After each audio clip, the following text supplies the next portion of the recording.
Magandang araw! Ang paksang ating tatalakayan ngayong araw ay awiting bayan at ang mga uri nito. Bago tayo tumungo sa ating talakayan, atin munang isa-isahin ang ating layunin para sa araw na ito. Una, nabibigyan kahulugan ang awiting bayan. Ngayon pa lang, mag-isip na kayo, ano kaya yung kahulugan ng awiting bayan? Pangalawa, naiisa-isa ang iba't ibang uri ng awiting bayan. At pangatlo, napapahalagahan ang pag-aaral ng awiting bayan. Ayan ang mga layunin na kinakailangan nating matamo ngayong araw. Bago tayo magsimula, meron akong tanong sa iyo. Gusto ko na i-post mo tong video na to at sagutin mo yung mga tanong na itatanong ko. Isulat mo ito sa iyong notebook bilang tanda na pinanood mo yung video na ito at ikaw ay nakilahok sa ating talakayan. Sige, simulan natin. Meron ka bang alam na awiting bayan? Meron ka bang alam na isang kanta na awiting bayan? Alam mo bang kantahin yung mga kanta tulad ng Bahay Kubo, ng Leron-Leron Sinta, ng Paro-Parong Bukid, at iba pang awiting Filipino na madalas inaawit ng mga bata? Alam mo bang kantahin yung mga yon? Kabisado mo ba yung mga iyon? Sige nga, dyan sa bahay mo, dyan sa kinuupuan mo, subukan mong kantahin yung mga sinabi ko na awitin. Yung Bahay Kubo, Leron-Leron Sinta, Paru-Parong Bukid. Tingnan natin kung meron kang alam na awiting bayan. Ayan, mahusay. Dahil nakanta mo, ibig sabihin meron kang alam na awiting bayan. At alam mo ba, yung mga binanggit natin na halimbawa or mga pamagat ng kanta, iyon yung mga halimbawa ng awiting bayan. Ngunit ano nga ba yung awiting bayan? Sige nga, isulat mo sa notebook mo ang kahulugan ng awiting bayan para sa iyo. From the word itself, ano ba ang awiting bayan? Sige. Bigyan nating kahulugan ang awiting bayan. Kapag sinabi nating awiting bayan, tinatawag din na kantahing bayan na nagmula pa bago pa man dumating ang mga Espanyol. O di ba? Ibig sabihin, bago pa lang dumating ang mga Espanyol, meron na tayong awiting bayan. At alam nyo ba ang dahilan kung bakit meron tayong mga awiting bayan ngayon? Ito ay sa kadahilan ng bored yung mga ninuno natin dati. Kaya naman dahil 'di ba hindi pa uso yung mga gadgets noon, ang maaari lamang nilang gawin bilang pampalipas oras ay ikwento ang mga pangyayari sa kanilang buhay. At naibabahagi nila iyon sa pamamagitan ng pagkanta. Kasi hindi naman uso dati yung Facebook na pwede mong i-share kung ano yung nararamdaman mo, kung ano yung nangyayari sa'yo. Wala naman silang Insta dati, wala silang Twitter.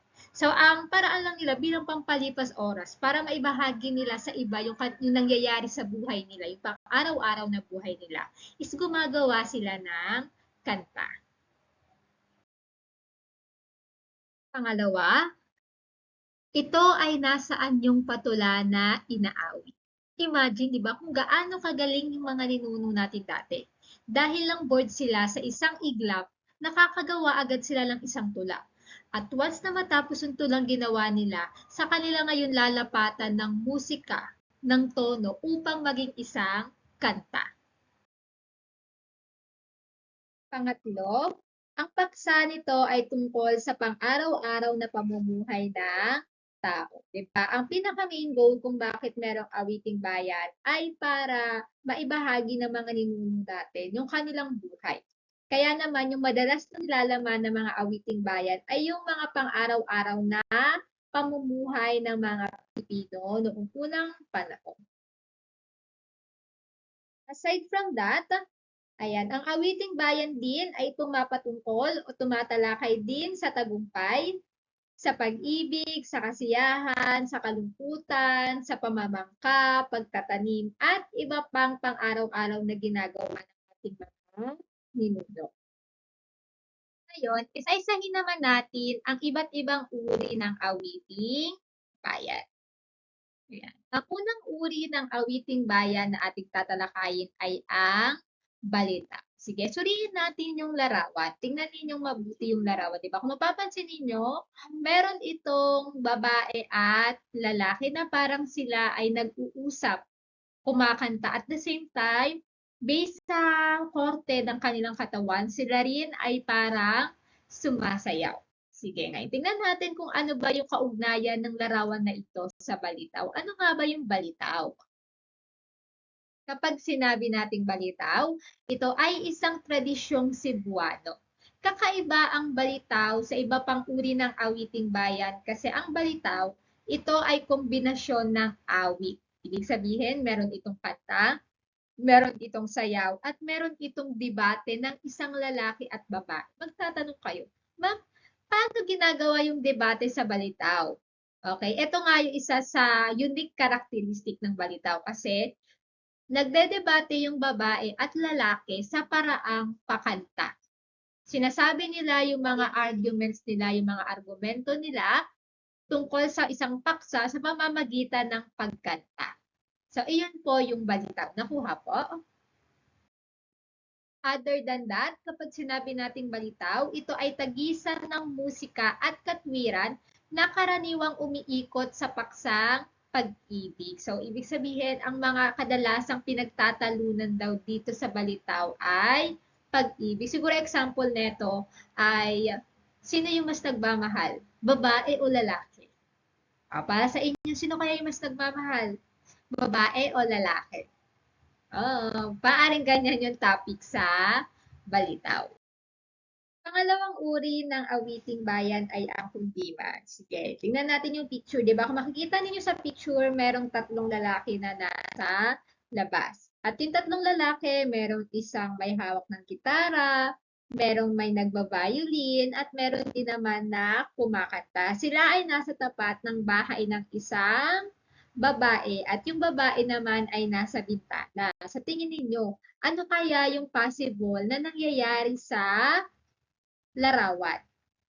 'Di ba? Familiar na ba kayo? I think familiar na kayo sa kundiman. Kaya kapag sinabi natin kundiman, ito ay kapag sinabi natin kundiman, ito ay awit ng pag-ibig ng mga Tagalog. Okay? Ito yung ginagawa ng mga kalalakihan, lalo na ng panahon, kapag gusto nila yung isang babae. Kinakantahan nila yung mga babae dati kapag gusto nilang manligaw sa labas ng kanilang tahanan. At syempre, dahil merong kantahang nagaganap, ang pinakapangunahing instrumento na ginagamit kapag nanghaharana dati ay ang gitara. Again, kapag sinabi natin kundiman, ito ay isang awit ng pag-ibig ng mga Tagalog. Okay, ang paksa ng kundiman ay kung gaano kamahal ng lalaki yung babae. Sumunod na uri ay ang dalit. Kung makikita ninyo sa picture, merong cross at merong mga people na nakataas ang kamay. Ibig sabihin lang yan ay nagbibigay sila ng papuri o nag-worship sila kay God. Kaya naman kapag sinabing dalit, ito ay uri ng awiting bayan na ang relihiyon o himno ng pagdakila sa may kapal. O ito yung mga worship song. Ito yung mga kanta na kinakanta bilang pagbibigay papuri o pagdakila sa ating Panginoon. Okay, yung mga kinakanta sa mga simbahan natin, yung mga worship songs na kinakanta natin, iyon po ay halimbawa ng dalit. So, ang susunod na awiting bayan ay ang Jonas. Sige, tingnan natin, ano ba yung senaryo sa awiting bayan na ito? So, dito, kung mapapansin ninyo, yung pamilya ng lalaki, pupunta sila sa bahay ng babae. Okay, so sa tingin niyo kapag pupunta na yung pamilya ng lalaki sa bahay ng babae, ano kaya yung maaaring susunod na mangyayari? Tama. Ibig sabihin lang nun, magkakaroon ng pamamanhikan o kasalan. Ma'am, ano po ba yung pamamanhikan? So, dati, isinasagawa yung pamamanhikan. Okay, ibig sabihin, pupunta yung pamilya ng lalaki sa bahay ng babae upang formal na hingin yung kamay ng babae sa pamilya nito. Ito ay sumisimbolo na papakasalan na ng lalaki yung babae.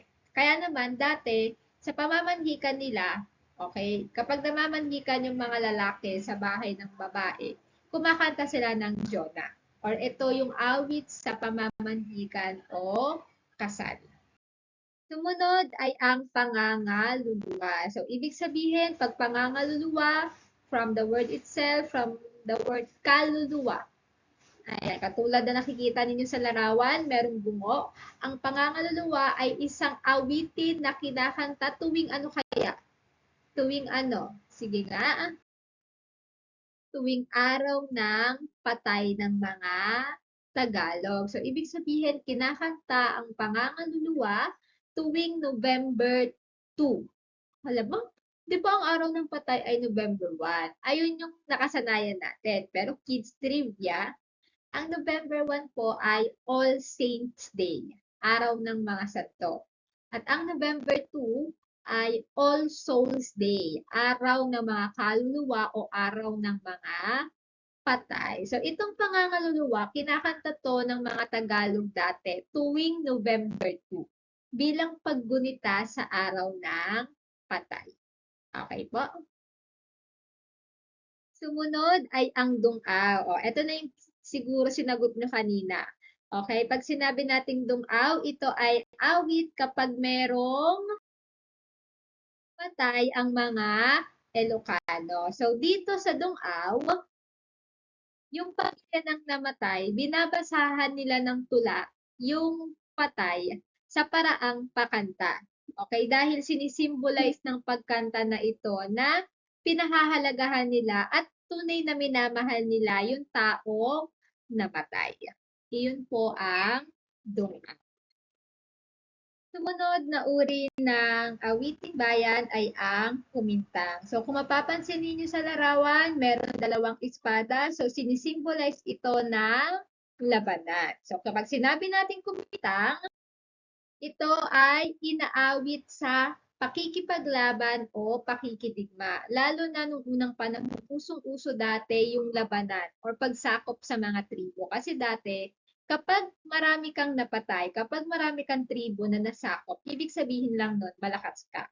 'Di ba? Kung familiar kayo sa palabas na Amaya sa Channel 7, yung mga kalalakihan doon, meron silang mga tattoo.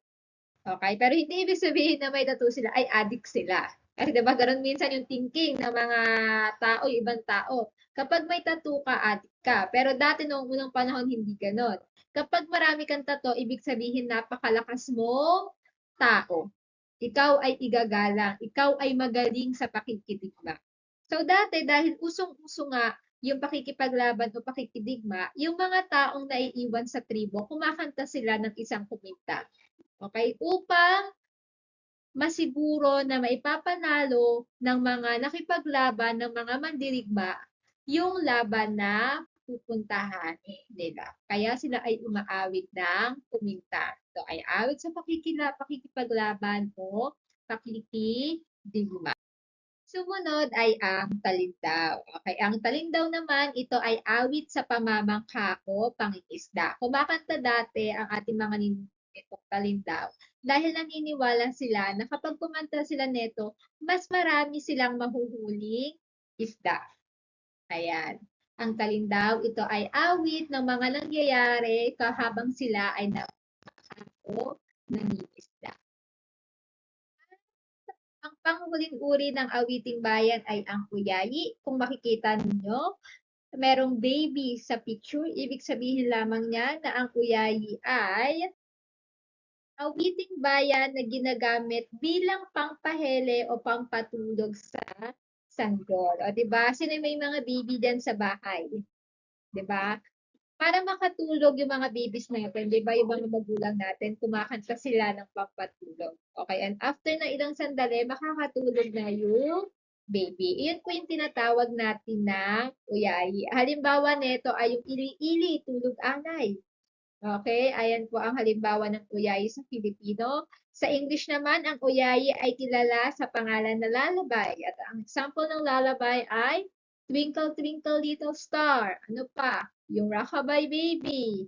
Okay, at marami pang ibang patulog. Okay, again, kapag awiting pampahele o pampatulog sa sanggol, ito po ay tinatawag na oyayi. Okay po, naintindihan po ba ang iba't ibang uri ng awiting bayan? Ayan, mahusay. Ngayon, tutungo na tayo sa kung bakit ba mahalaga ang pag-aralan ang mga awiting bayan. O, diba? Sa iyong palagay, bakit kinakailangan ng pag-aralan yung awiting bayan? Okay, meron tayong tatlong dahilan kung bakit kinakailangan na pag-aralan ang awiting bayan. Una na dito, na nagpapakilala ng diwang Makata. Anong ibig sabihin yan? Ano po ba yung Makata? Kapag sinabi nating Makata, ito yung taong magaling sa pagsulat ng tula. So, sa pamamagitan ng awiting bayan, masasabi natin, ang unang panahon, yung mga ninuno natin ay isang Makata. Or magaling sila sa pagsulat ng tula, di ba? Kasi dahil lang board sila, nakakagawa na sila ng tula. At yung tulang yon, after masulat ng tulang yon, makabuo ng tula, sa kanila lalapatan ng musika o tono para maging isang awit o awit.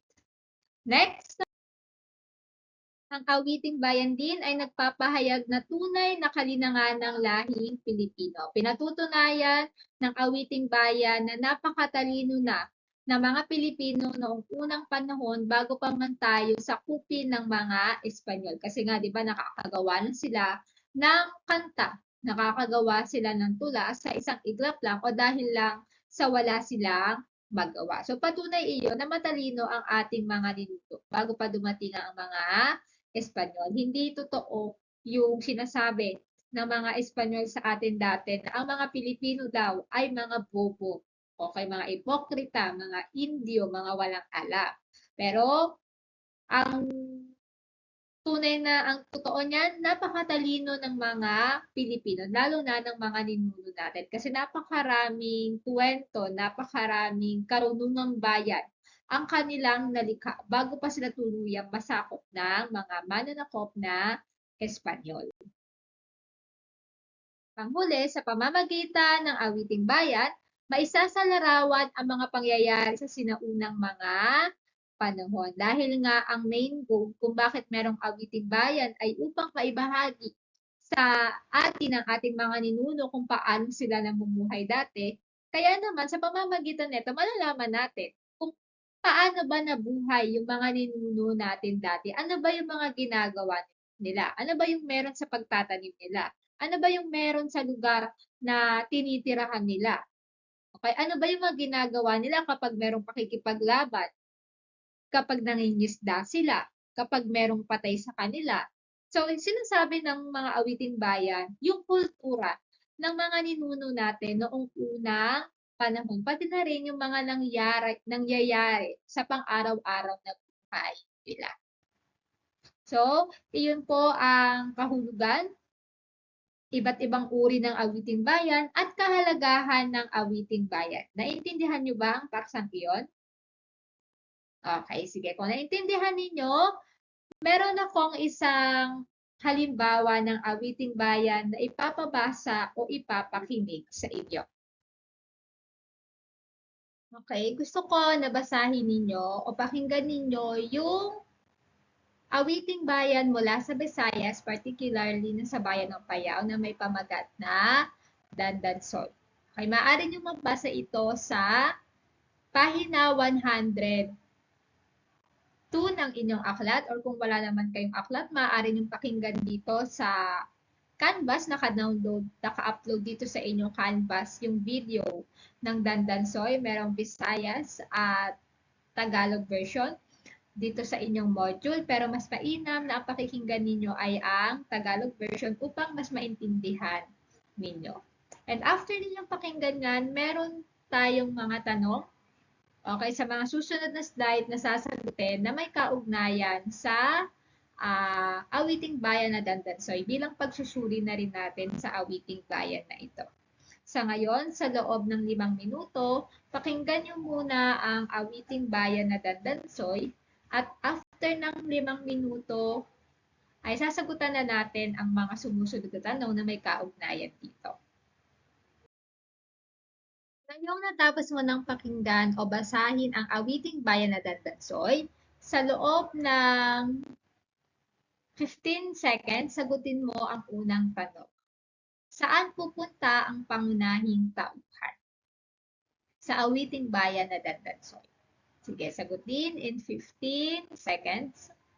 I-post ang video na ito upang isulat ang iyong sagot sa iyong notebook.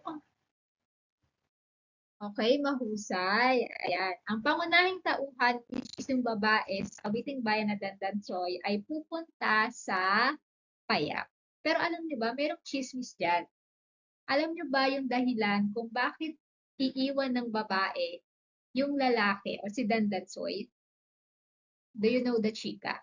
Ang chika kasi dyan, si Dandansoy daw at itong babae ay mag-asawa. Okay? Ang dahilan daw kung bakit aalis yung babae o iwan ng babae si Dandansoy ay dahil sawa na ito sa hirap ng buhay na nararanasan niya sa piling ni Dandansoy. Ma'am, bakit po? Kasi sabi sa isang pangsulat or sa isa pang awitin na nandikha after ng Dandansoy, na may pamagat na sulat ni Dandansoy.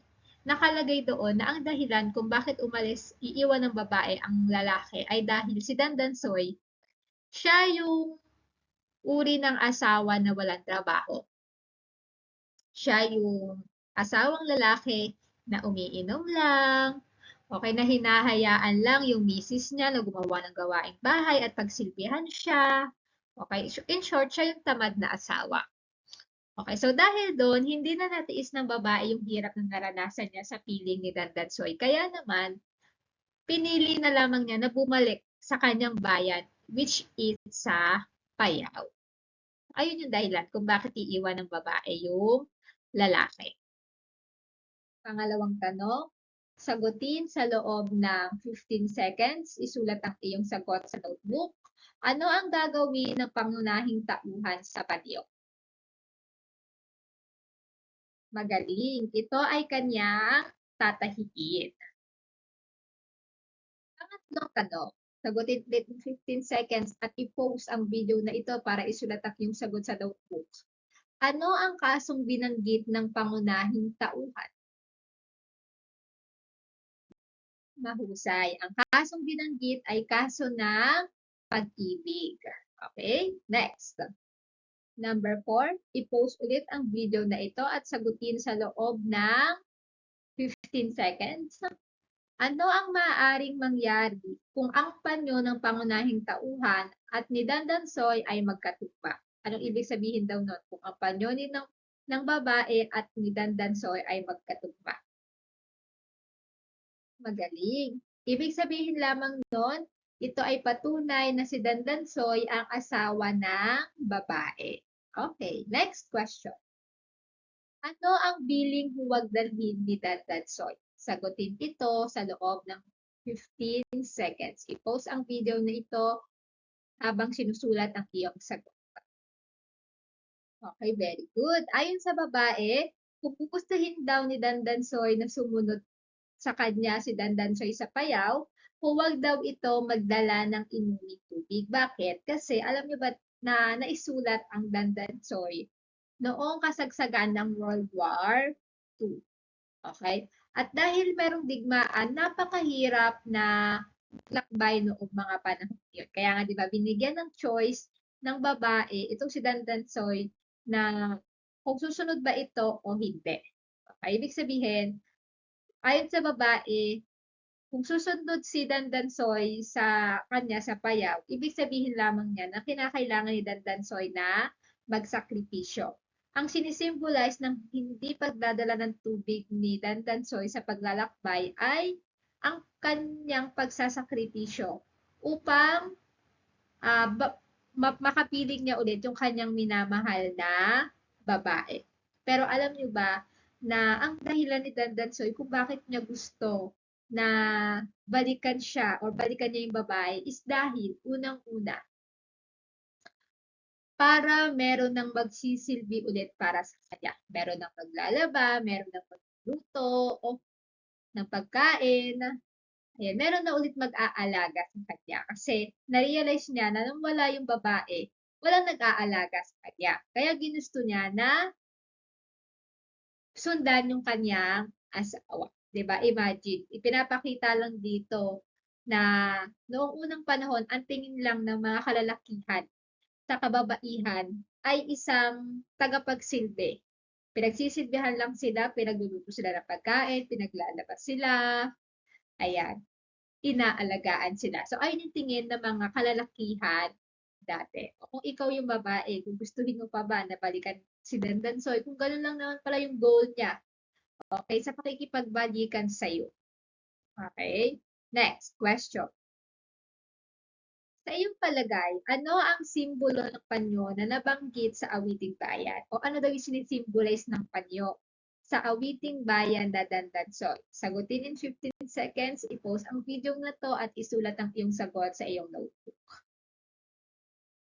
Okay, mahusay. So, ang sinisimbolo ng panyo ay ang pagmamahalan ni Dandansoy at ng babae. Okay, so naunawaan niyo ba ang awiting bayan na Dandansoy? Okay, ngayon, gusto ko na i-upload ninyo dito sa Canvas. Ayan. Ang inyong kasagutan para sa mga katanungan tungkol sa Dandansoy. Upang mai-record ko ang inyong mga score na nakuha. Okay, be honest po sa pag-upload ng inyong gawain. I-upload ito sa gawain kaugnay sa Dandansoy na awiting bayan. Ayun po yung pangalan ng pag-uploadan ninyo dito sa